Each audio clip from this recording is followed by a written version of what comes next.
Que d'explosions! Janvier 2020.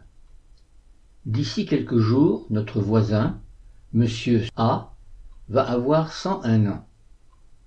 Il est en maison de retraite depuis quelques années, et c'est là-bas maintenant que nous lui rendons visite. Son appareil auditif a souvent les piles à plat lorsque nous arrivons et la conversation devient vite laborieuse, voire éprouvante. Mais il nous accueille toujours avec un sourire radieux. Nous avons tant de souvenirs communs, lui et nous.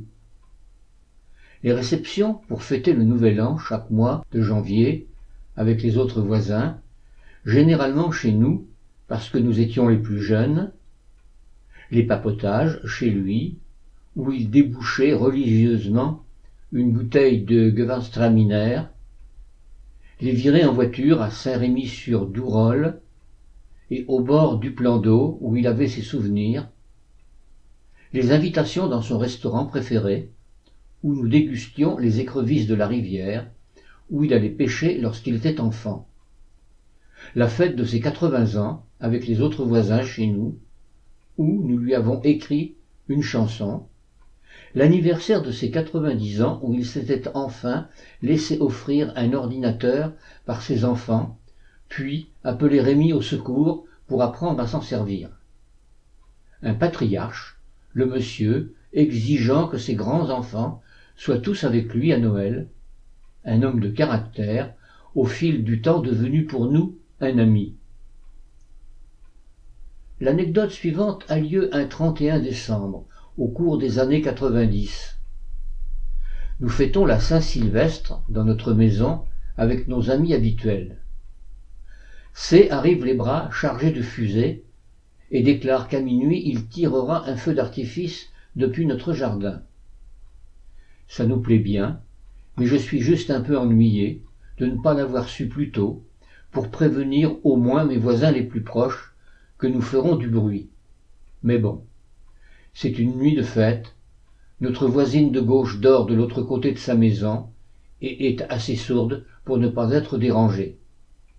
Reste notre voisin de droite, Monsieur A. J'essaie de me tranquilliser en me disant que, même s'il ne fête pas ce soir, il n'a pas l'habitude de se coucher tôt, et que, même si nous le réveillons, je l'imagine mal se formaliser pour ce genre de choses. La nuit et le feu d'artifice se passent.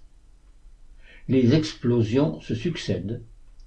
Aucune fenêtre ne s'ouvre, aucune protestation ne fuse.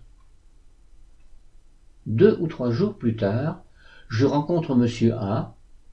Nous échangeons quelques banalités autour des bons vœux rituels, et j'ai la mauvaise idée de présenter des excuses rétrospectives au sujet du bruit causé par le feu d'artifice.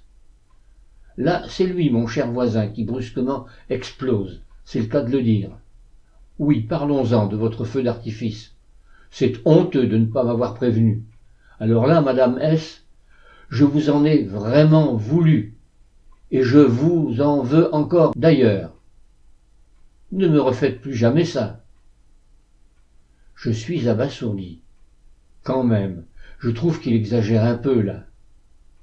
Alors que je tente de récupérer et de ne pas me laisser tout à fait déstabiliser, Monsieur A me regarde en hochant la tête et, soudain, il ajoute avec un air désolé et comme s'il parlait à une gamine à qui il faut tout expliquer. « Quand même, rendez-vous compte, Madame S. Comme vous ne m'avez pas prévenu, eh bien moi, j'ai raté le début. Alors vous comprenez pourquoi je vous en veux. Ah, oui, pardon, monsieur. La prochaine fois, c'est promis, on vous téléphonera.